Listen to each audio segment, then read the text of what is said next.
Bonjour, merci beaucoup. Alors effectivement, VGPolis a organisé il y a 6 mois une innovation, enfin un atelier d'innovation sur les emballages et les contenants.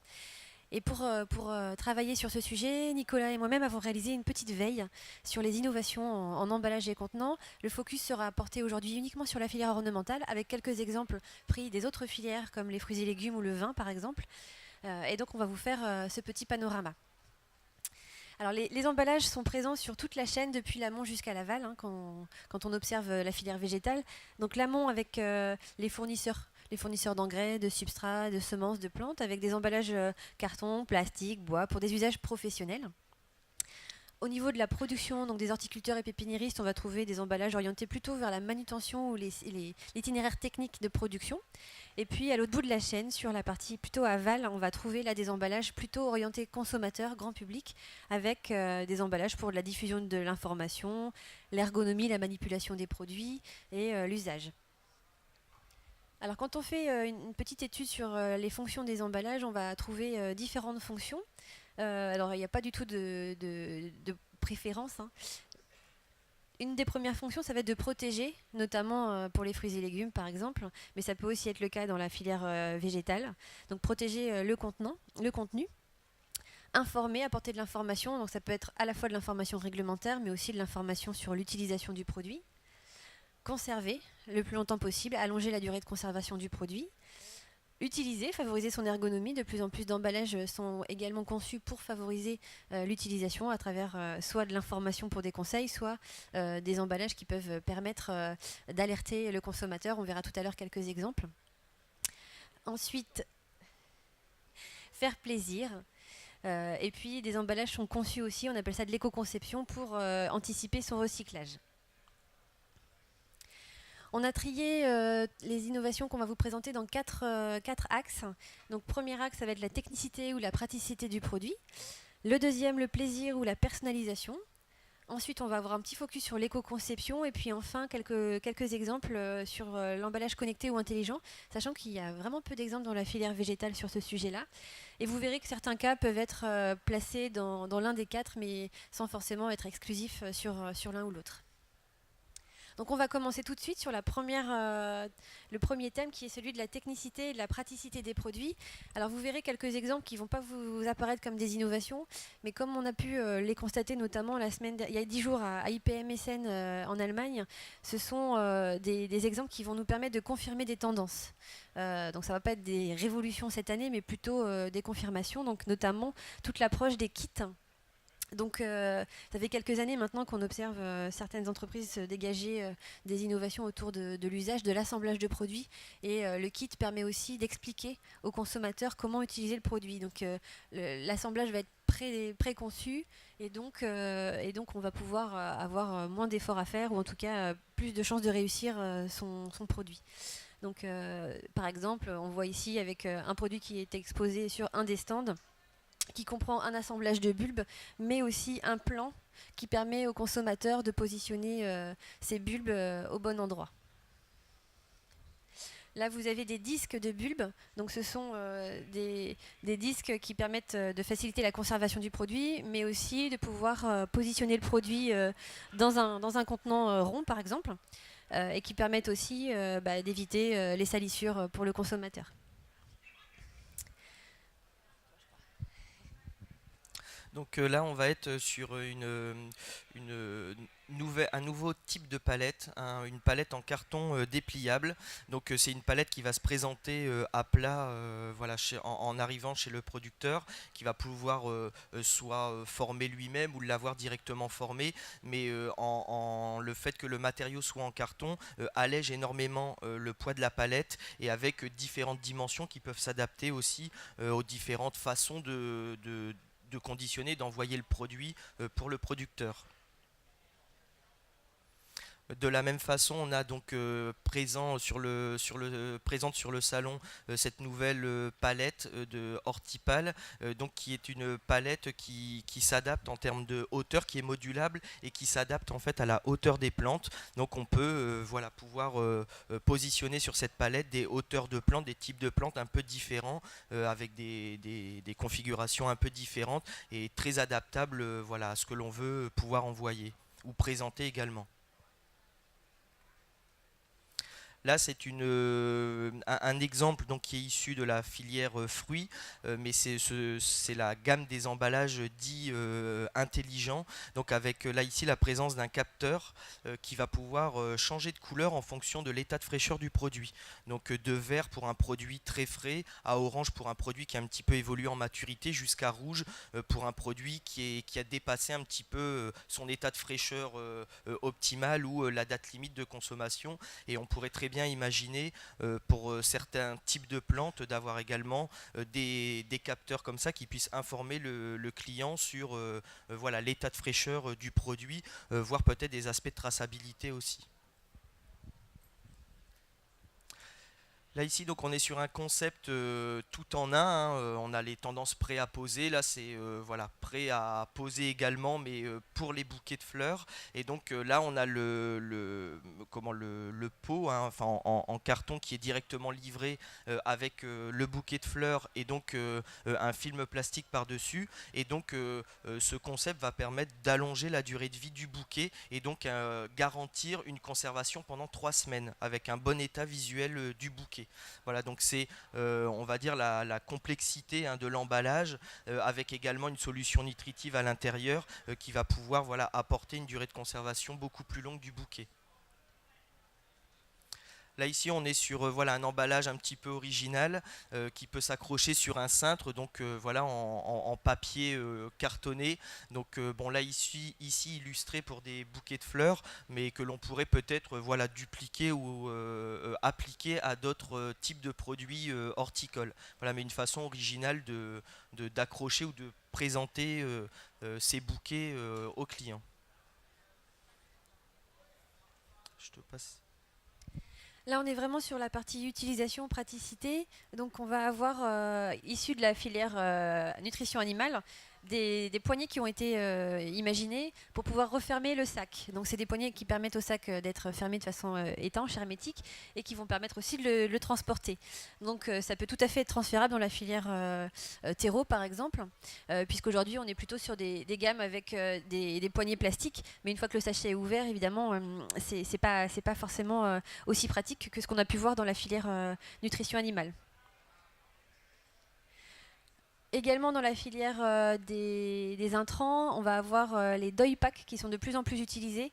C'est un peu à l'issue de ce qui a été utilisé pour la filière viticole, hein, les bag-in-box par exemple pour le vin. Donc là, on va avoir des emballages qui vont permettre à la fois un meilleur dosage et une meilleure prise en main. Au niveau ergonomique, ils ont été travaillés avec à la fois un concept qui va être moins gourmand en matières premières, en plastique notamment, et donc on va réduire de 50% l'utilisation du plastique, donc en termes de bilan carbone c'est intéressant, mais également la prise en main et le bouchon avec ouverture facile et fermeture facile. Également sur l'emballage plastique des bouchons doseurs pour éviter des surdosages par exemple dans certains produits, puisque ce sont les amateurs qui apportent le plus de produits phytosanitaires dans les jardins. Donc là on va être sur un conseil sur la facilité d'utiliser le produit, et puis on va limiter évidemment les apports avec un bouchon doseur qui va permettre de limiter les surdosages. Alors de plus en plus de réflexions portent sur les graines, les semences, puisque un des premiers commentaires des consommateurs, ça va être que le sachet forcément n'est pas facile à fermer, ou en tout cas pas facile à conserver dans la durée pour les graines. Donc quelques fabricants proposent de plus en plus de solutions pour faciliter la conservation et le sachet refermable. Donc par exemple, cette société-là a commencé à imaginer un sachet refermable qui permet à la fois de garder l'emballage extérieur avec les conseils d'utilisation, mais qui va pouvoir aussi permettre de réintroduire le sachet qui lui comprend les graines, de façon à pouvoir ne pas les perdre. Dans la filière fruits et légumes, ce qui est tout à fait transférable dans la filière ornementale, vous avez quelques fabricants, quelques fournisseurs qui proposent des assemblages. Vous avez l'assemblage pot-au-feu par exemple, et là vous avez l'assemblage, vous avez le ratatouille, et là vous avez l'assemblage fruits. Donc c'est vendu dans une caisse hein, en carton, un peu décoré, donc un peu visuel, qui permet une fois arrivé à la maison de transférer les fruits qui sont à l'intérieur au-dessus. Et ça sert de coupe à fruits, de corbeille à fruits. Donc on est là sur la seconde vie du produit, comment on utilise à la fois un produit qui sert à à transporter les fruits, mais aussi qui peut avoir un double usage, puisqu'il peut encore servir une fois à la maison. Là, vous avez un contenant, donc un pot de fleurs revisité, puisque vous avez un double emploi. Donc vous avez l'égouttoir à vaisselle dans la cuisine. Une fois que vous avez fait votre vaisselle, il y a parfois des petites gouttes qui peuvent tomber. Donc là, vous avez un designer qui a imaginé de pouvoir mettre à côté de votre égouttoir à vaisselle des plantes, comme ça, celles-ci sont arrosées quoi qu'il arrive. C'est-à-dire que quand vous avez quand le consommateur en tout cas oublie d'arroser ses plantes, ben là en fait c'est fait tous les jours quand vous avez une vaisselle à faire. Là on est plutôt sur une approche design également puisqu'on a un pot contenu en deux parties. Deux parties donc déjà sur une partie visuelle avec deux coloris, mais aussi une partie réserve à eau et une partie qui contient la plante. Donc vous avez différentes façons de positionner. Vous pouvez changer. Donc on est vraiment là sur le renouvellement, on est sur le changement et l'assemblage des couleurs.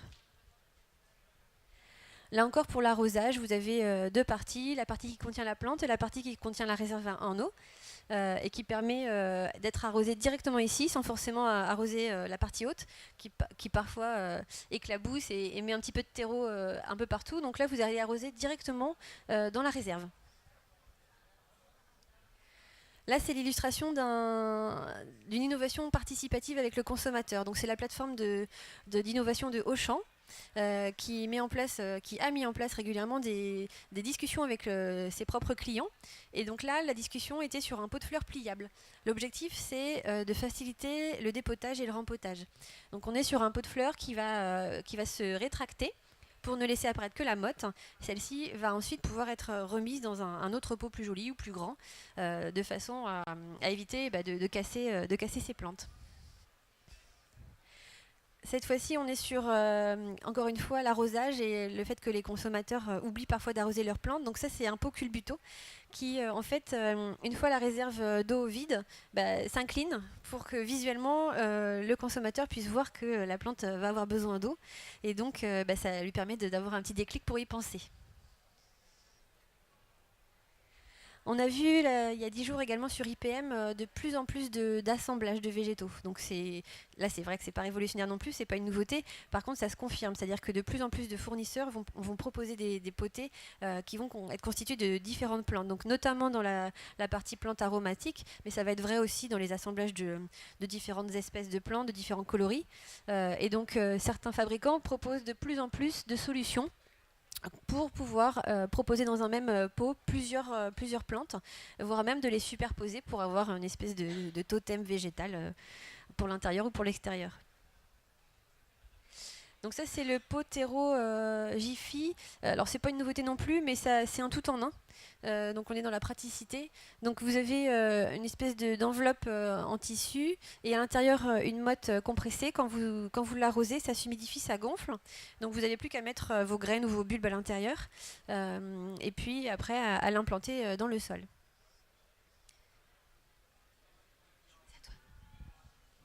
Donc là, on va arriver sur la partie plaisir et personnalisation. Voilà, parce que les contenants et emballages, tout d'abord, c'est aussi pour faciliter l'achat coup de cœur. Et on est aussi dans une tendance assez forte de personnalisation des produits.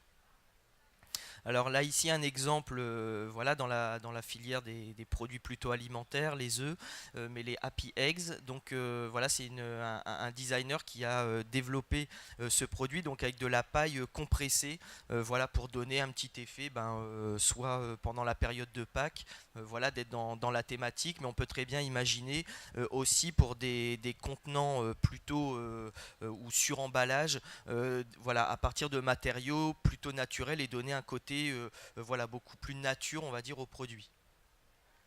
Là ici un exemple dans la filière des liquides alimentaires, donc avec des emballages en fait qui restituent la texture et la couleur des produits. Donc voilà, ici pour du jus de kiwi, on reconstitue la peau du kiwi, également au-dessus pour la banane. Et donc on pourrait très bien imaginer aussi pour des peaux horticoles par exemple de reconstituer la texture des pétales, la couleur sur un pot de fleurs directement. Donc voilà, c'est pour avoir, on va dire, une cohérence globale entre le contenant et le contenu.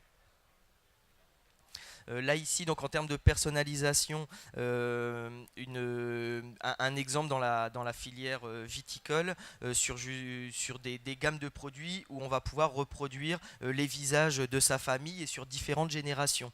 Donc voilà, le fils, le père et le grand-père. Donc ça peut être en relation aussi, comme l'a expliqué Morgane tout à l'heure, sur les kits. On pourrait très bien vendre des kits de plantes pour des occasions particulières, des réunions de famille avec justement des visages des différentes personnes de la famille sur les produits.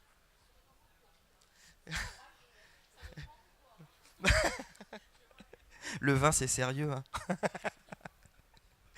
Là ici on est dans un exemple bon, qui est encore assez rare, hein, qu'on a du mal à trouver voilà, en termes de veille, mais l'emballage éco-fonctionnel, donc là ici toujours dans la filière viticole, mais un emballage qui sert donc d'étui donc en bois pour la bouteille et en deuxième usage. Ah, pardon. Excusez-moi. En deuxième usage, voilà un nichoir à oiseaux.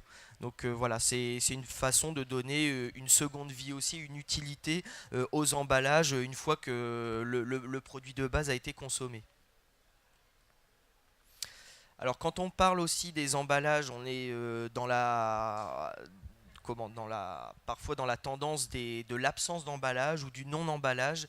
Et là ici c'est un exemple voilà, dans la filière fruits et légumes où on se passe des emballages plastiques traditionnels avec un marquage au laser directement sur les fruits et légumes. Voilà, donc on peut appliquer son logo, le nom de sa marque, certaines informations. Donc on réduit bien sûr en enlevant les emballages, on réduit les déchets et sur des aspects de traçabilité, de sécurité du produit, on lutte aussi de façon encore plus sûre sur les contrefaçons et puis une façon aussi de personnaliser les produits pour les fabricants ou voire les distributeurs.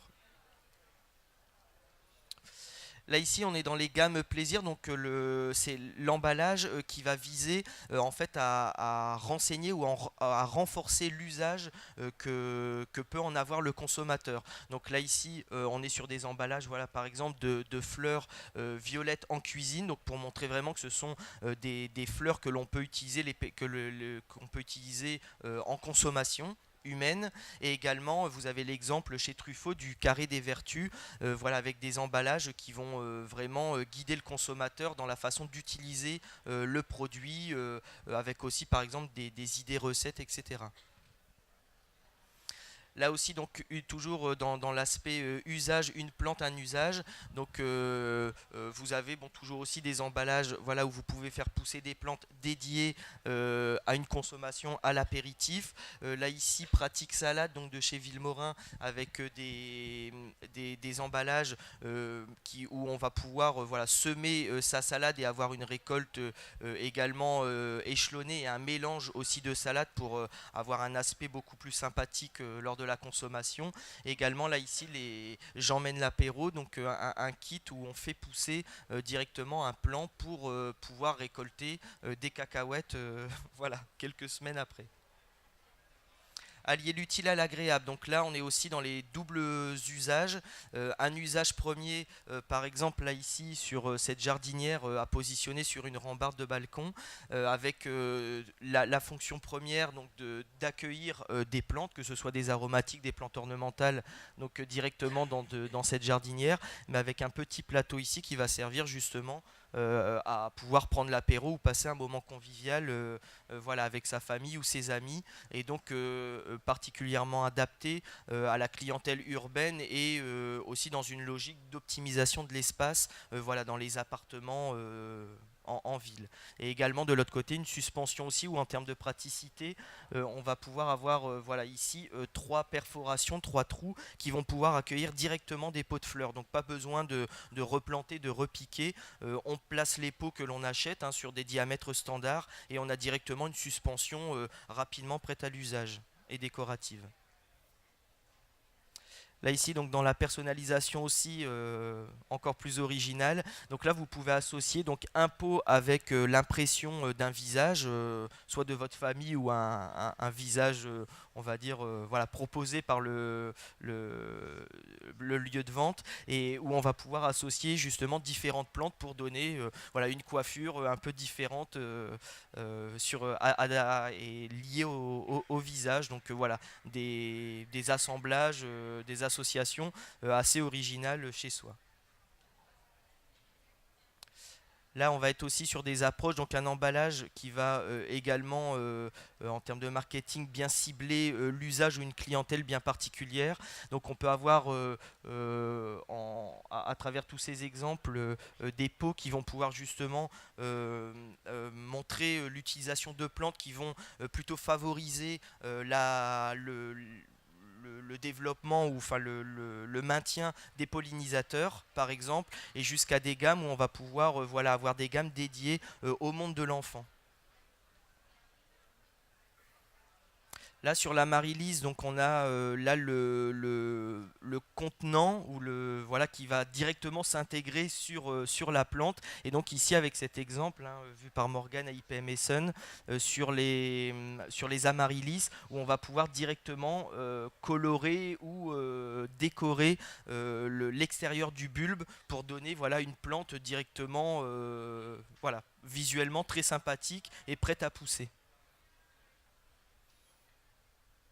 Aussi une tendance hein, depuis plusieurs années qui se confirme toujours un petit peu et qui fait son effet, c'est l'adaptation des emballages à l'événementiel. Donc vous avez ici une grande marque de champagne voilà, qui sort un emballage pendant la Coupe du Monde ou après Coca-Cola voilà, avec des identités graphiques un peu différentes. Et vous connaissez aujourd'hui aussi le Coca-Cola avec les prénoms imprimés dessus. Donc voilà, on est soit sur de l'événementiel ou de l'hyper-personnalisation.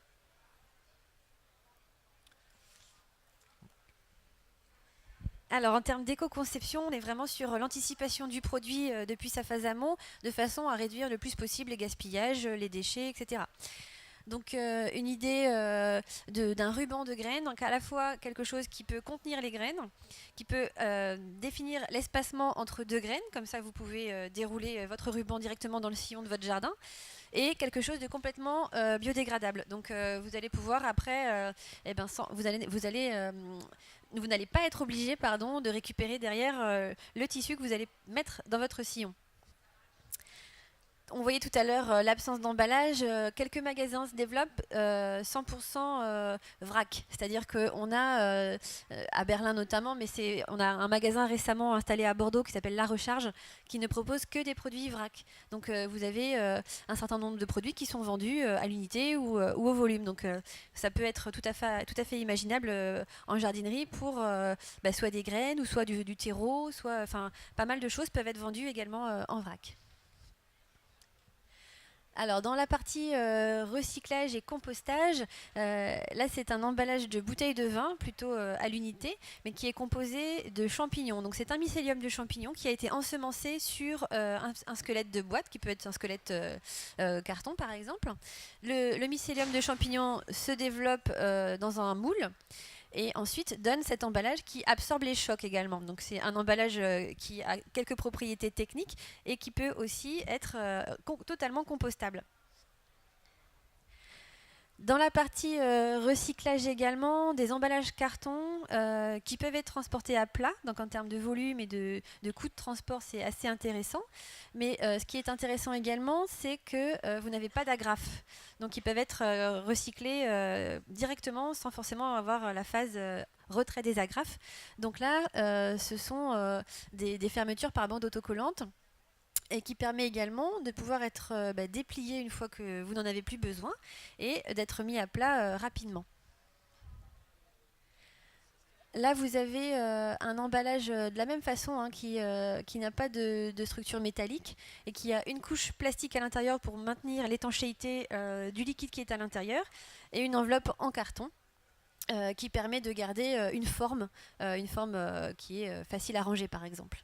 Avec un petit espace transparent pour voir le produit qui est à l'intérieur parce que les consommateurs sont très attentifs à pouvoir voir ce qu'il y a à l'intérieur. Là encore, un produit qui s'intéresse au recyclage et qui a été conçu pour être, là encore une fois, mis à plat, mais aussi sans agrafe, sans plastique, et avec une peinture, des colorants qui sont complètement recyclables et non toxiques. Donc des encres que vous pouvez... donc c'est la partie biodégradabilité qui est le fer de lance de ce produit-là. Donc là, c'était des innovations de l'année dernière, mais on est vraiment là sur un produit fini, prêt à poser, prêt à être implanté, et qui a été conçu là encore pour pouvoir favoriser la dégradation du produit, donc faciliter l'usage au niveau du jardin, du grand public.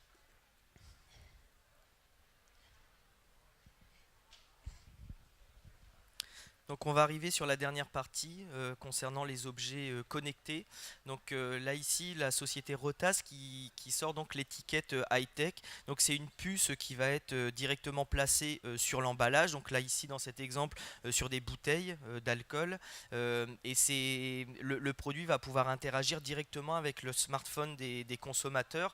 Et donc quand le consommateur va passer ou s'approcher plus du produit, il y a une musique qui va être déclenchée directement sur son smartphone. Et cette musique peut être adaptée bien sûr au type de produit. Et la particularité aussi chez Rota, c'est que le bruit augmente en fonction de l'intérêt des consommateurs pour le produit. Donc vous avez une musique qui monte en intensité dans le rayon et qui va renforcer le côté attractivité du produit. Donc on est dans des animations qui se font un petit peu toutes seules en fonction de la réaction du consommateur pour le produit. Donc Meg, un pot intelligent, donc c'est un pot qui va pouvoir capter différents paramètres, hein, l'humidité du substrat, la température, le niveau d'intensité lumineuse, et qui vont pouvoir justement s'interconnecter également avec des smartphones et donc renseigner directement le client sur un besoin particulier de la plante. Voilà. Et on a même une déclinaison avec une déclinaison d'un pot qui change également de couleur en fonction justement de paramètres qui ont un petit peu évolué au niveau de la plante.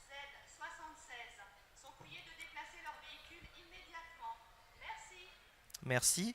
Donc le Smart Mini Garden, donc, qui est un jardin en fait quasiment complètement autonome où on va pouvoir placer directement différentes plantes à l'intérieur, hein, dans des pots on va dire relativement classiques, mais également de pouvoir réaliser également des boutures directement. Donc vous pourriez très bien couper de la menthe, du basilic dans votre jardin et le repiquer directement dans ces pots dans votre cuisine pour l'avoir à portée de main par exemple. Et donc le mini jardin là ici gère complètement l'arrosage et donc le développement des plantes. Voilà, donc il y a un niveau d'intervention qui est très limité de la part du consommateur. C'est plutôt ciblé vers des personnes qui ont peu la main verte. Également dans la même tendance, hein, l'aérogarden, donc un jardin donc avec une réserve d'eau, un pilotage on va dire de certains paramètres de culture et également un éclairage sur le dessus. Et la particularité de ce produit, c'est que ce produit a donc impliqué le développement d'une gamme de produits complémentaires qui se présente sous cette forme, donc aspect assez conique et qui contient donc du terreau et les graines, et cette partie va directement s'insérer dans l'aérogarden, et donc on va pouvoir multiplier l'association de produits ou renouveler assez facilement le type de plante. Également l'urban plant, un autre design visuel mais pour les mêmes fonctions, donc un produit un peu tout en un qui permet voilà, d'éclairer, d'arroser, de gérer la culture là ici dans ce cas là d'aromatique. Et enfin pour finir, la grande roue verte qui est issu d'un concept qui se développe beaucoup en production agricole dans certains pays, notamment asiatiques, mais là ici qui peut se décliner pour des usages voilà, directement chez le consommateur. Donc vous avez une roue ici qui est perforée dans laquelle on va pouvoir insérer des plantes avec des racines nues, et donc vous avez une solution nutritive ici dans le bas du produit, et la roue en tournant, les racines vont pouvoir s'imprégner de solutions nutritives, donc obtenir l'eau, les éléments nutritifs qui sont utiles à sa croissance, et donc en tournant là ici, ben, on évite aussi aux racines d'être en permanence dans l'eau, donc de favoriser aussi une certaine aération des racines, et également au milieu vous avez un éclairage avec des LED pour apporter voilà, la qualité d'éclairage qui est nécessaire au développement des plantes. Voilà, nous vous remercions de votre attention et sommes à votre disposition si vous avez des questions.